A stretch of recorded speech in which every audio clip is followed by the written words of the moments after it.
We've covered all of the major areas where the gunners have a significant presence in the game, but there are a few other areas that are either minor marked locations or even unmarked locations where the gunners have a presence. Some of these are actually really important presences that help us understand the internal operations of the gunners. In this video, I'm going to take you to a handful of these places.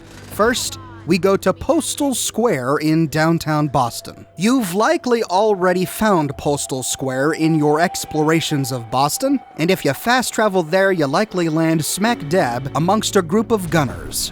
The gunner presence here is interesting. They have two fortified gantries, each secured with a machine gun turret. The square is an intersection of two major streets, and this is why the gunners have a presence here. They want to occupy some of the major avenues of traffic through downtown Boston. Strangely enough, we find a very small triangular patch of land where a Brahmin is always wandering around feeding on grass. There's even a Brahmin trough nearby. This triangular patch of land is right behind the post office metro station, hence the name Postal Square. Sadly, the metro station is not that interesting. There's a sleeping bag inside, but the escalator has been filled in with rubble. However, right next to Postal Square is an unmarked location called Joe's Spuckies. And inside, we find a handful of very powerful gunners and gunner robots. Now, Spuckies is an interesting word. I had to Google it to find out where it came from, and apparently a Spuckie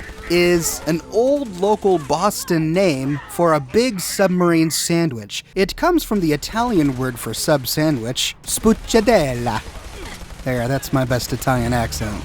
Now, when Italian immigrants came to Boston, many of them lived in the north end of Boston. They set up these sandwich shops where they sold their spucciadellas, and then everyone in the Boston area began to call them Spuckies. Joe's Spuckies actually has two locations. This one in downtown Boston is extremely small. If you go into the bathroom, be careful because the closed bathroom stall door is actually booby-trapped with a trigger switch attached to a fragmentation bouquet.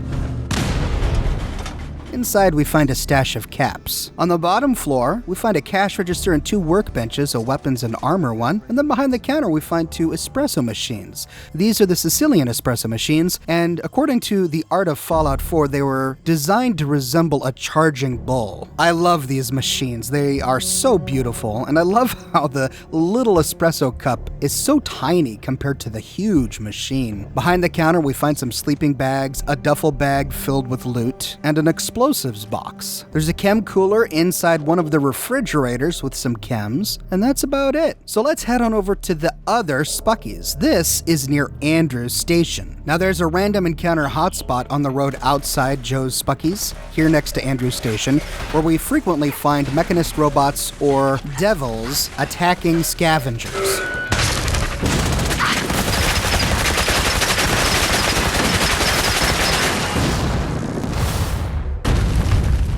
This Joe Spuckies is very small, but it was likely owned by Eddie Winter. We learned this from a terminal entry that we read inside the Boston Bugle building.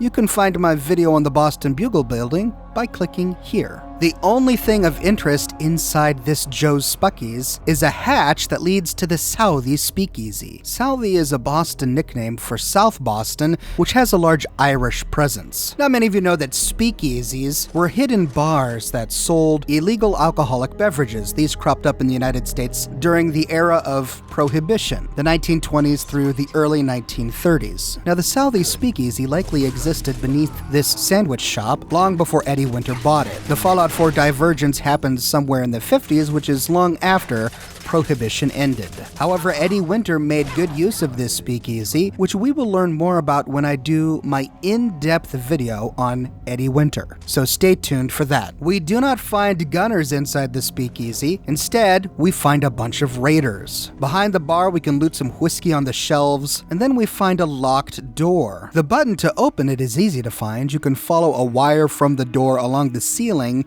to a button hidden behind a bookshelf. Inside, we find an end of dungeon loot chest, right next to a chemistry station and a bathtub. This is likely where the Prohibition-era bootleggers created their whiskey. The raiders have turned this into a cozy little spot. There are tables bedecked with candles, and in the back of the room, a stage. On the stage, we find a bunch of potatoes, all of which are oozing tomato juice all over the stage. The presence of a skeleton here makes us think that the raiders may have kidnapped settlers and forced them to put on performances. And when the performances weren't up to their quality standards, they then chucked tomatoes at the performers and eventually killed them.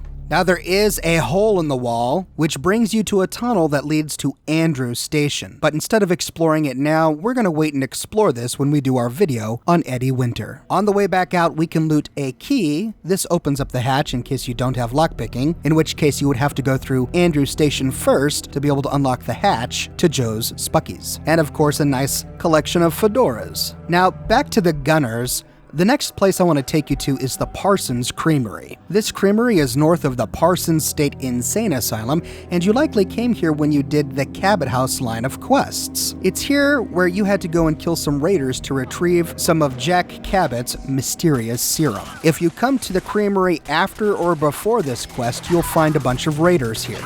Now, the Parsons Creamery is a bit of underdeveloped lore in Fallout 4. It seems like they had the beginnings of a good idea, and then they either ran out of time or couldn't find a way to weave in the Parsons Creamery into the lore of the game. However, we do find a bunch of milk dispensers all over the Commonwealth and tons of milk bottles. The creamery was owned and operated by a company called Little Cobb Creamery. We don't hear about them in the game, we actually only learn about this from the Fallout 4 Vault Dweller's Survival Guide. Inside the creamery, there's really not a whole lot. In the office building, we find an advanced locked safe, which has some nice loot. On the floor in the middle of the creamery, we find a whole bunch of empty milk bottles, and it looks like this is where cows were milked. We find a whole bunch of stalls and chains where the cows were fastened in place and then milked. We even find some Brahmin skulls on the ground. Not that Brahmin were milked here, but I guess Bethesda didn't want to rename these skulls to be cow skulls. Heading up the steps, we can go to the top floor and across some plywood gantries to the other side. Here we find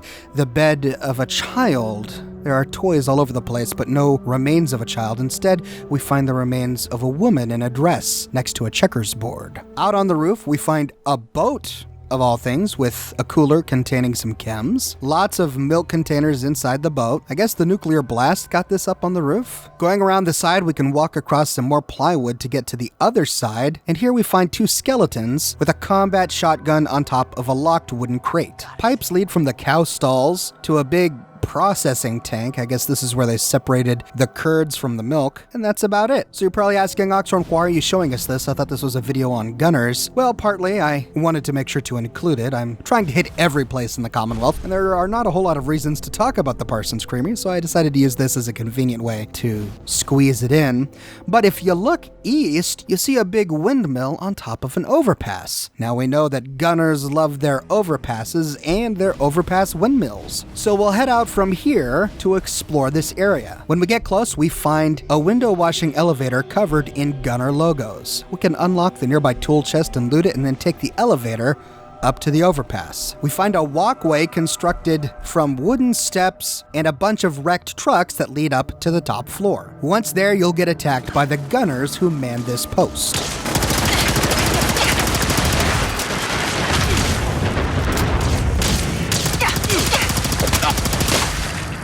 There are two really powerful robots here. You saw me kill the sentry bot, and then X688 managed to capture the attention of a Gunner Assaultron. Now, the really interesting thing about this location are the machines inside this shack. There's a whole lot of pre-war technology here. We hear static coming from the ham radio.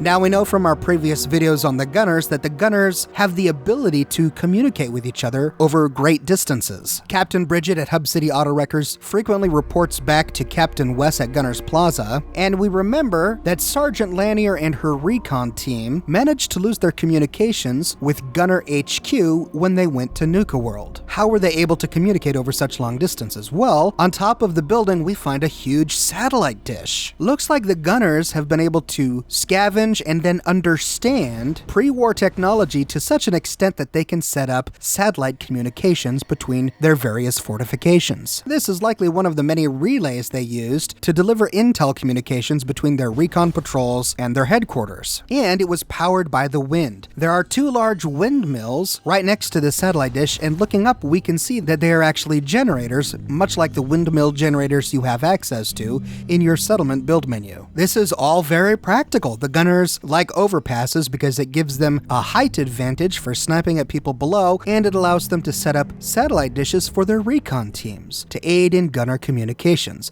It's actually a fairly sophisticated setup in this post-apocalyptic world. And there you have it, ladies and gentlemen. That is the full story of Joe's Spuckies, the Southie Speakeasy, and the Parsons Creamery. Stay tuned, ladies and gentlemen. We're going to weave everything we've learned about the gunners in these past videos into one epic overview of the gunners, which I will publish soon. If you want to make sure that you don't miss that video, be sure to subscribe and click that little notification bell button to get notified when I publish that video. And if you like what I do and you want to support me in a more personal way, consider becoming one of my patrons on Patreon. Patreon subscribers get access to a private channel on my Discord server, as well as a bunch of other cool Oxhorn perks. But more than anything, ladies and gentlemen, I'm just so glad that you're here watching this video. Thank you so much for watching, and I'll see you tomorrow morning bright and early, as always, with a brand new video.